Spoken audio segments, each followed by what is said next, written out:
hopefully the camera angles and everything show the severity of this track, because it's very, very rugged. I doubt you'd get many SUVs up here.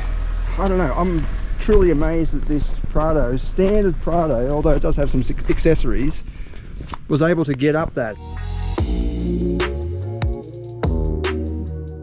I'm in the 2025 Toyota LandCruiser Prado 250 series in altitude trim level, and this one's got a number of accessories fitted, like the full bull bar, LED light bar, integrated winch, and chunky off-road tires. It's the crack of 8:26 in the morning. We're going to go out to a place in the Blue Mountains to do some off-roading.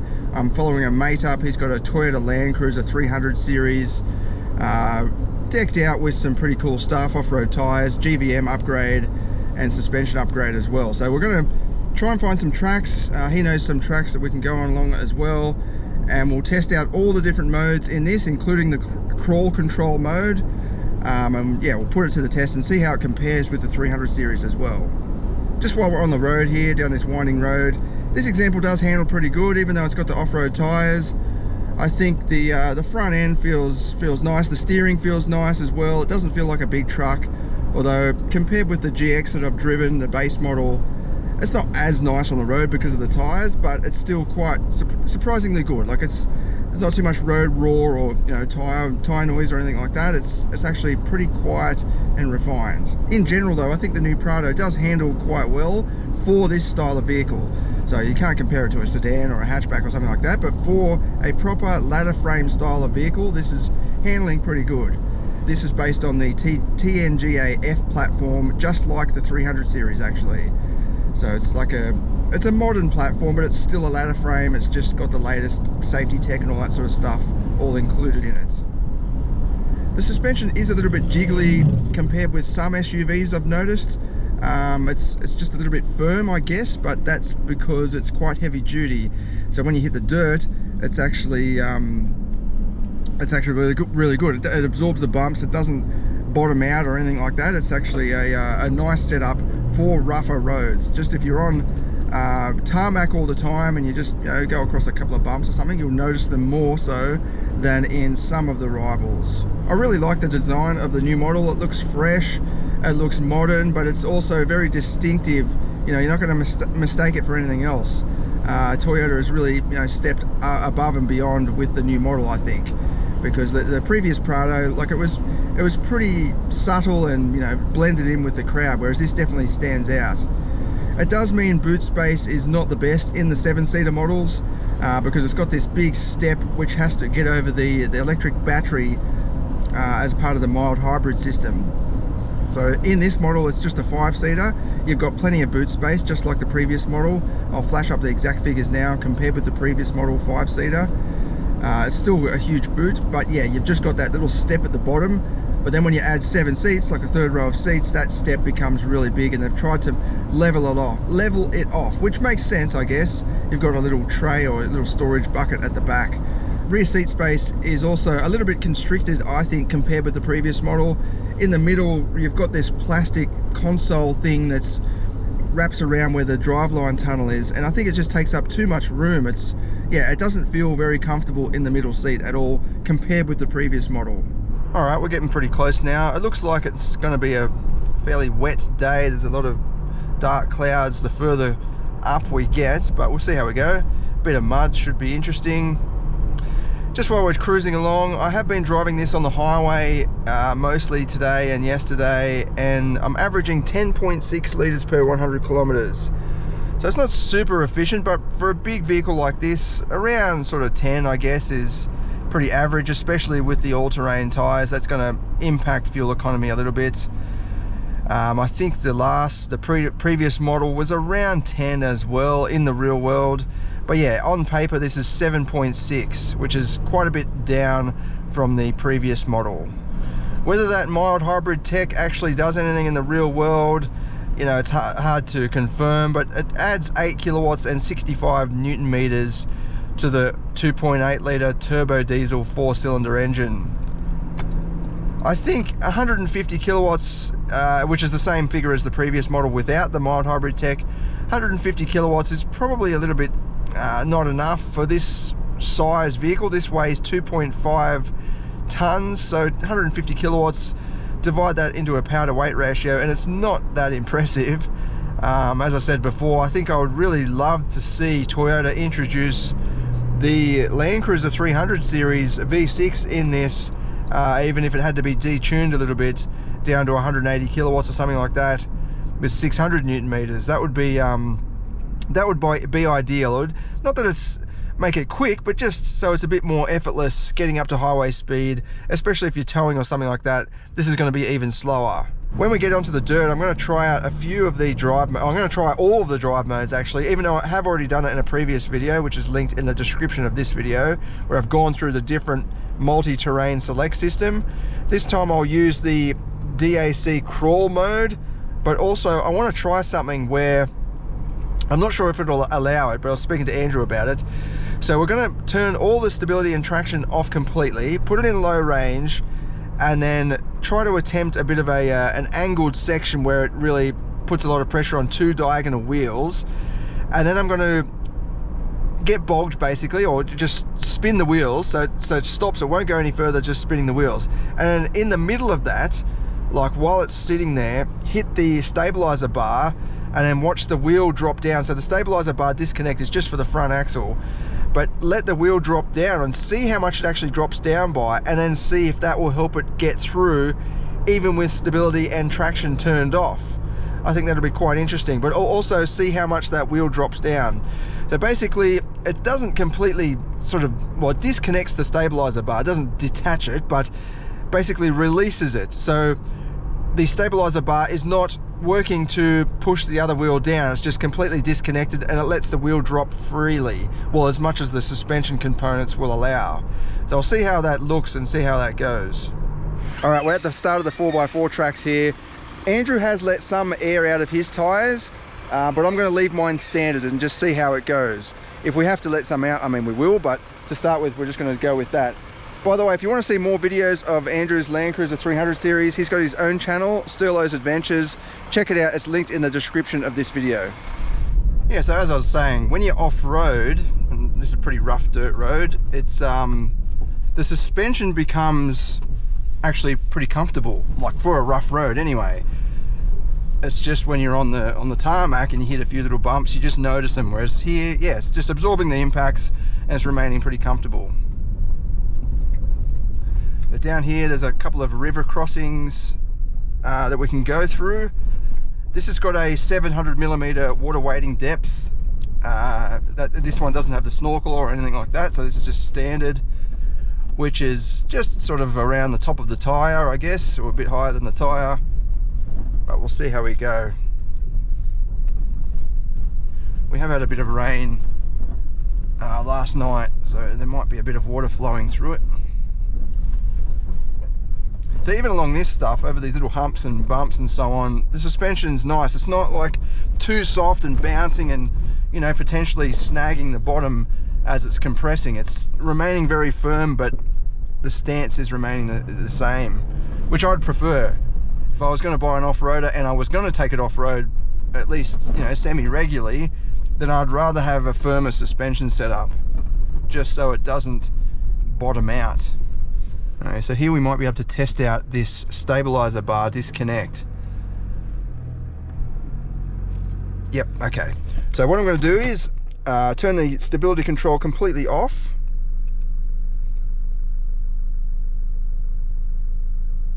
That's completely off, and I'll get the wheels spinning.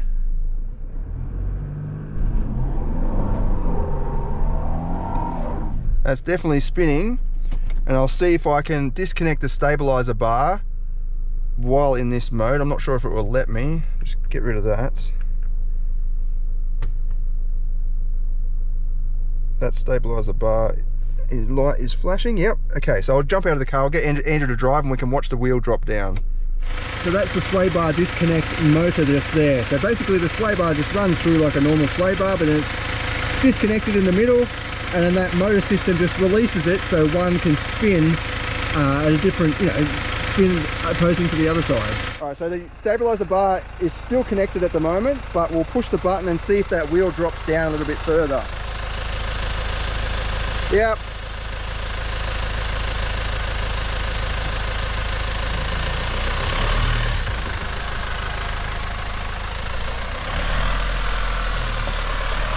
Yeah, so although we couldn't see the wheel drop down further, we've come to the conclusion that it probably won't just release it while it's under so much tension. You know, it's like having the vehicle in park when you're parked on a steep hill. There's a lot of tension there, and it might be a mechanism there where it will only release after you start driving a little bit. These all-terrain tires are really good because in particular I'm impressed with the braking performance. This actually stops in a shorter distance from 100 to 0 compared with the GX, which also features all-terrains, but they're, you know, very much a road-oriented all-terrain compared with these very chunky all-terrains. So that's really interesting that this can pull up quicker. Usually all-terrains require a longer stopping distance because there's not as much tread on the road. So it's quite interesting. But yeah, then off the road you're getting the benefits of extra grip. Looks like we've got a bit of a gnarly climb up here. It probably doesn't look steep on camera, but that is definitely quite steep. So I'll activate low range. Watch Andrew go up. I mean, it's not that bad in terms of articulation and all of that, it's just very steep. Got to put it into neutral for low range. Might just activate the multi-terrain select. We'll put it into rock and let it go up.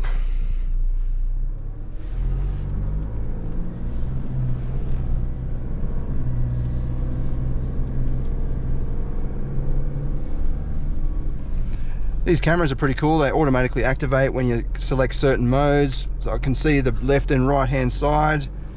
I can really place the vehicle exactly where I want to. And know that I'm not going to clip a rock or a ledge or something like that. And with the camera on the front, I can see what's, like right now I can't see anything, but I can look at the camera and go, oh yeah, there's no big log or rock or anything there. Andrew's LandCruiser is fairly extensively modified. It's got a GVM upgrade to 4.2 tons, and he's also done the suspension quite comprehensively with an increased load rating for the rear axle, so he can tow 3.5 tons but still have plenty of payload left over in the GVM to carry, you know, 5 passengers and lots of gear, stuff on the roof and all that sort of thing. Letting the tyres down a little bit not only increases the traction potential because the tyre is more flexible and can wrap around rocks and so on, but it's also a little bit more comfortable. So Andrew was saying to me that that's why he likes to let them down a little bit, just because it's a bit more comfortable. As I'm driving along here, these bumpy rocks and so on, yeah, I'm moving around a little bit, whereas he is probably just sort of smoothly bobbling about. Okay, so we've got a bit of a flexing situation here. We'll check it out.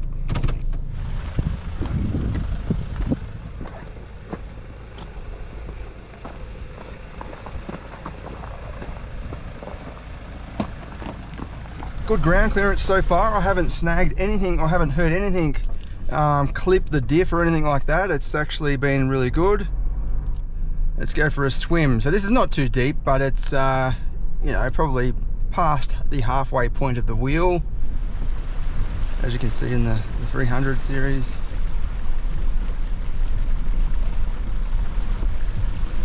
So with that potential issue where the water is getting into one of the hoses that leads to the mild hybrid system, look, I think Toyota is right that, yeah, if you enter the water fast, then all of it's going to spray up, isn't it? But it should be sealed off so that doesn't happen. But yeah, we've driven through a couple of river crossings so far and it's been fine, but again, I'm not going that fast. We've got a bit of a climb up here, so we'll get some flex happening, and I'll try out the crawl control mode, and then we'll come back down and activate the downhill assist mode as well. The Prado's always been an awesome all-rounder in terms of an off-road big SUV. I think this new model is a bit better because it looks nicer. It's got a bit of character to it now. The interior design has also got a bit more character to it, and it's a bit more practical. It's just the powertrain. I wish they just bumped it up a little bit. Even gave it the uprated outputs like the GR Sport Hilux, 165 kilowatts, 550 newton meters. Because with towing, I think you'd be really pushing this thing. Andrew said he's towed with his 300 series and with about a 3-ton trailer, and you know, you're pushing the pedal quite a bit to get up long steep hills. So with this, I'd imagine it'll be, you'd be going quite slow. I'll just get the camera going so I can see what we're driving over.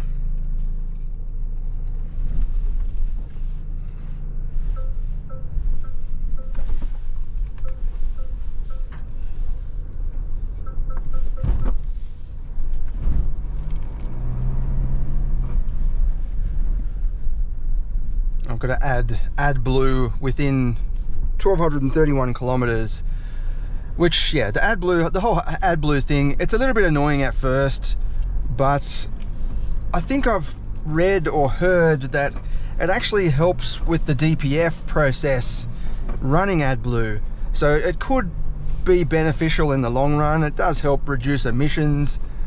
It just means you've probably got to carry a little tank, or you could even carry a little 2-litre bottle with you all the time, and then just if you get into trouble, you can use that. But you've got plenty of notice. Like that notice came up when it was at 2,000 kilometers. So, you know, if you're in the middle of Australia, you've got 2,000 kilometers to get to a petrol station that sells AdBlue. It's not that much of a big deal. It's just another little cost, I guess.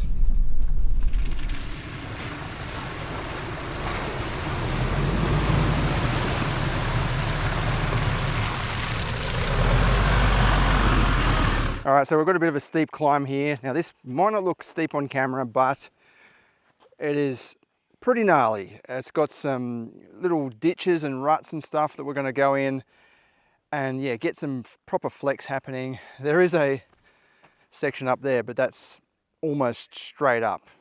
Some of those ledges, those rock ledges, are straight up pretty much. Again, it might not look that serious on camera, but trust me, it is definitely pretty full on. So I'll go up first with the 300 series and see how that goes, and then I'll activate crawl mode for the Prado and then just slowly go up and see how we go. It's a little bit wet, but you've got rocky surface, so we should have no problem with traction. It's just going to be the right line to take will be the key. So up the start here, got a big rock ledge on the right hand side, and then a big ditch here, so you don't want to be falling down there. But let's see. I can't even walk up here.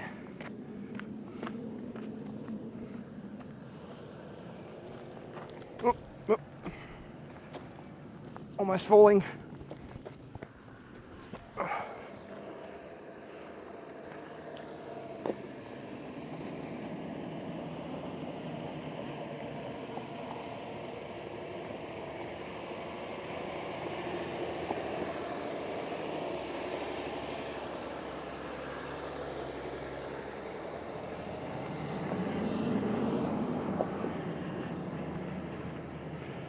So far, so good.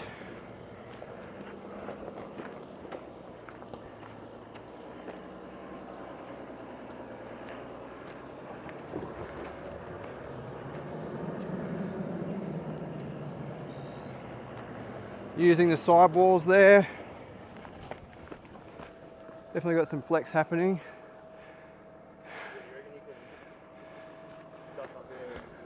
Where's the camera? Oh, just there. Yeah.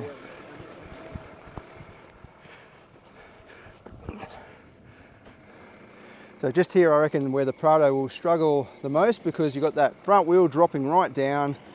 But with crawl control, we should be able to, like that, just grabbing that wheel. It should get us through.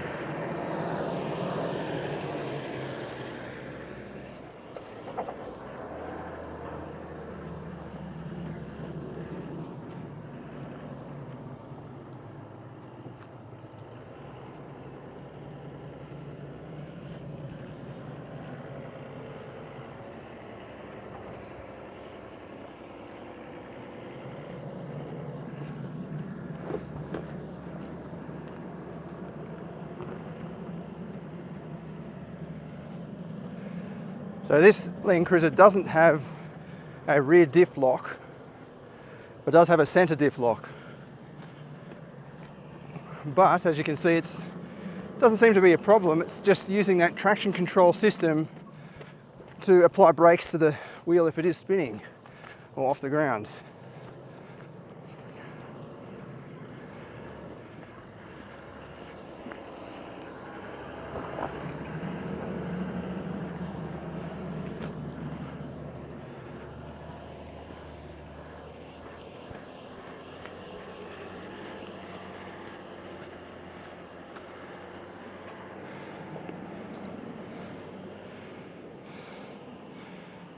There we go. Made it. I almost didn't. But yeah, that's pretty steep. It probably doesn't look like it on camera, but you can kind of tell by, I can see a bit of a view happening. All right, let's see how the Prado does. We'll try and follow the same line so you can see the difference. For this climb, I'm just going to push all of the buttons, basically. We'll put it into low range. Rear diff lock, center diff lock, disconnect the sway bars, or sway bar, sorry, the front one. Nice and steady. I'm going to try and take the same line as Andrew, but I think there's going to be one spot where it's going to struggle a bit with the breakover angle, because his is lifted a little bit. This might struggle a little, but we'll see.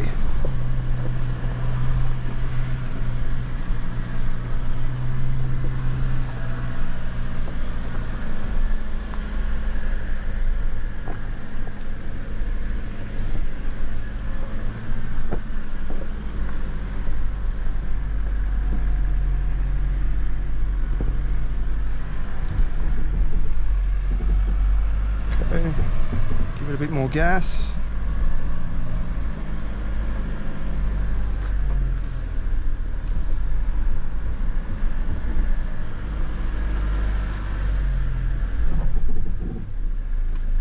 Did that touch in the middle?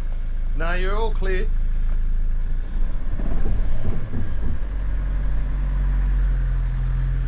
You might come close coming down this next one.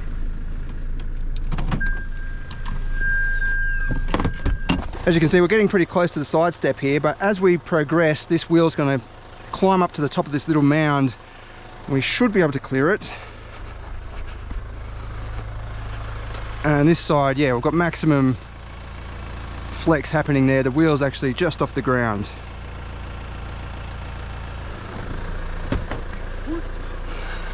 Steep.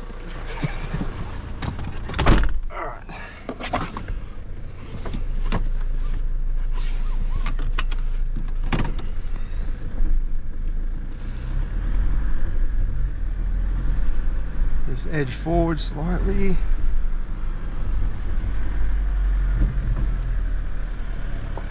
Getting close to that. Yeah, but I think you're right. Keep going.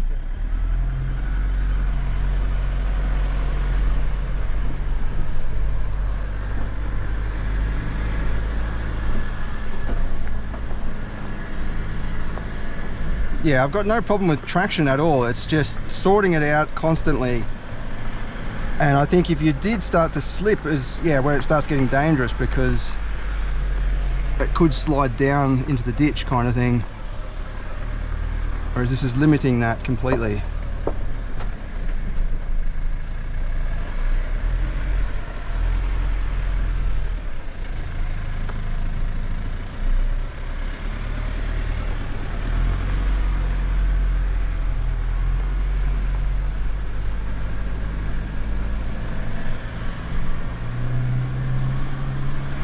Beautiful. So it got up just fine, no major struggles, and it didn't scrub out the middle or anywhere. In fact, that's done really well.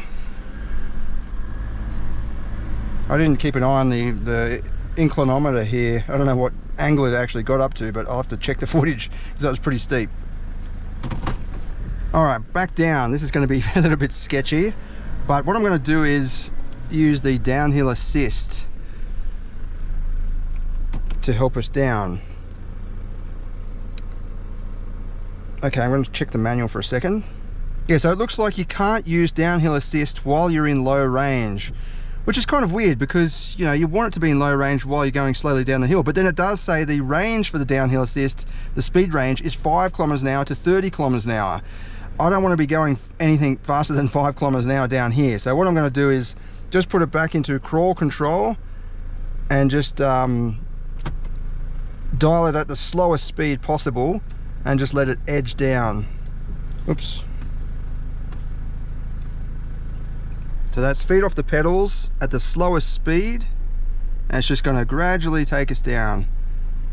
I can probably apply some throttle down here because it's not that bad, but you can also just dial up the speed with the dial down here too.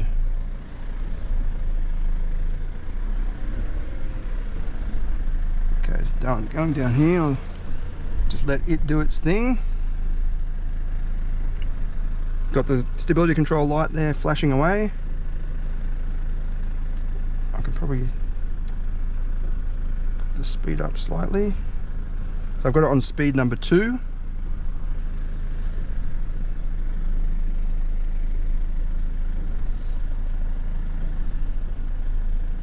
And it's just constantly managing traction, braking, stability, all at the same time. I'm in low range with the diff, the center diff locked.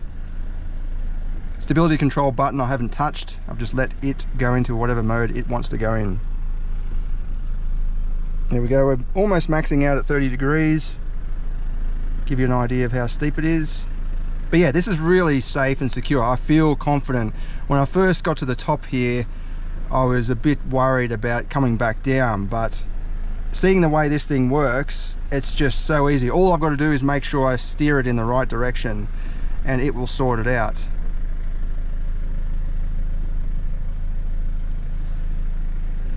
Might just go a bit over this way.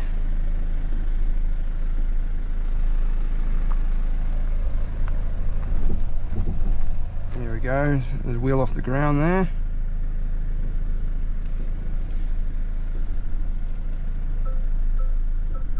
Parking sensors are going.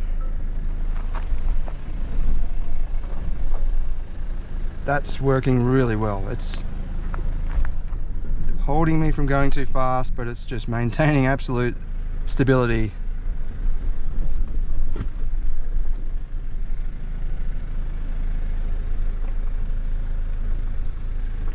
Just going to go up this side, get some flex happening. That back wheel should be off the ground a fair bit.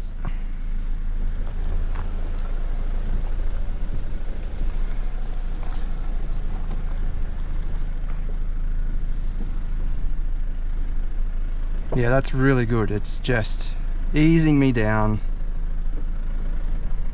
Very smart system. Probably apply some throttle going down here. And it's good that you can just apply the throttle and it will just catch you back where you were. You don't have to worry about pushing the buttons or reactivating or anything like that. I'm keeping the wheel turned the way that I want it to go if it does start to slip.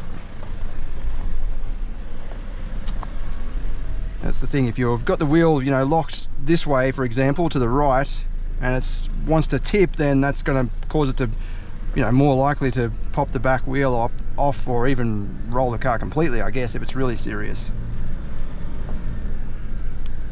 That was really good. Excellent work.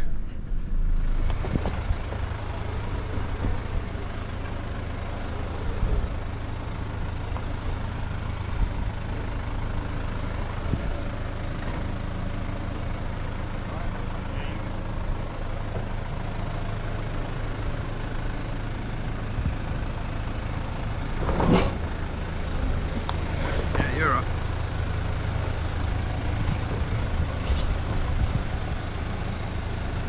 All good, just go slow. That's just your mud guard. Slow down this next bit. Whoa.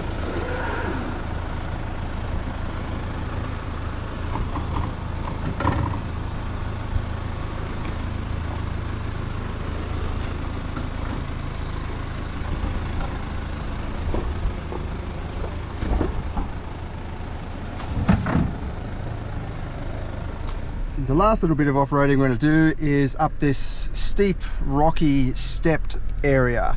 Now I've come down already and there's been no problem with clearance or anything, so we should be able to get back up in terms of clearance, but we'll see how the drive system goes because it is a bit slippery on the rocks. What I'm going to do is activate the rock mode, and I've got the stabilizer bar disconnected.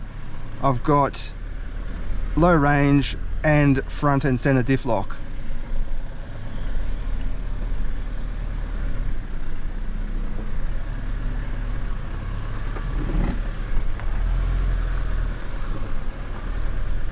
It's actually got really good mud flaps on the back of this too. They're kind of cut away a little bit, but they're also very flexible.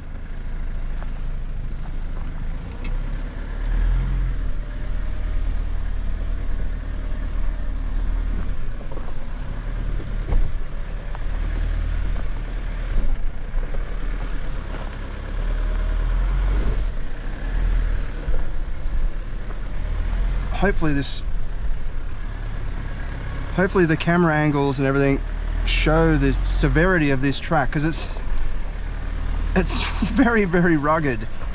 I doubt you'd get many SUVs up here. And look at this, it's not even scraping, it's not struggling at all. It's hitting the mud flaps a couple of times, but that's nothing. As I said, they're very flexible, so it doesn't matter, but that just got up beautifully. That was in rock mode, so it helped with traction. Even though we didn't really lift the wheels that much, it was it got up with ease. So to give you an idea of how serious this is, that's sort of the ground down there, and you've got these massive steps. It's, yeah, I don't know, I'm truly amazed that this Prado, standard Prado, although it does have some accessories, was able to get up that, because yeah, the camera probably doesn't show how rugged it is, but that step there is huge, and this one as well is quite big. Like, that's level there. Awesome effort, I reckon.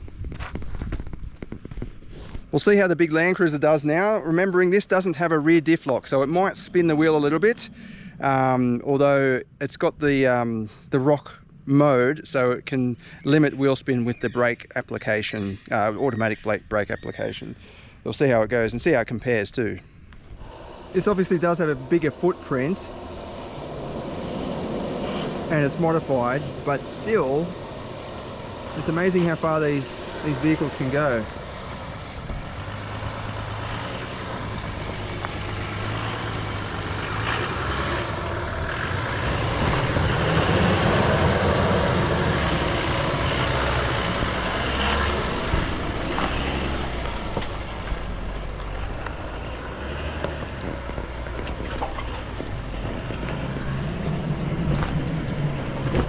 There we go. Just grabbing the wheel there, stopping it from spinning. But it got up no problem as well. There we go. I think the 2025 Toyota Prado is excellent off-road, and I hope that showcased some of the kind of upper end potential of what this thing can do off-road. I'm not saying that was the most serious, you know, terrain or conditions that this thing could achieve, but I think it's definitely at the upper end of what most customers would want to do with their brand new Prado. That crawl control feature is absolute genius. It's able to get you through very sticky, boggy terrain, especially if you're stuck. It'll get you help get you unstuck, and then all of the gadgets like the diff locks and the sway bar disconnect, all of that definitely helps. And the fact that it pretty much got through, or did get through, everything that the big 300 series got through, a modified 300 series, I think that's a definite testament to its capability. If you are looking to do some off-roading, I'll link the pin, Google pin, to where we are located exactly, because there are heaps of tracks around here. I mean, you could take anything through here as well, at varying degrees of difficulty. From, you know, you could take a Nissan around here even. Just kidding, but yeah, you could. There's a lot of variety here, so it's definitely a good place to come and explore, and we've only touched on the surface. There's so many tracks in here. But anyway, I'll link the pin, I'll link the location in the description. Alright, let's head out now to the private road and do the performance testing. I'm expecting this model to be slightly slower than the GX, just because it does have the extra gear on it and more specification like luxuries and so on, so it would be a little bit heavier. Although the tarmac is wet, it's just started raining now. I've already done the Vbox testing, so whatever footage you see here is not tested, it's just purely visual. The Vbox testing is already done. It actually offers good braking performance even with these more serious off-road tyres.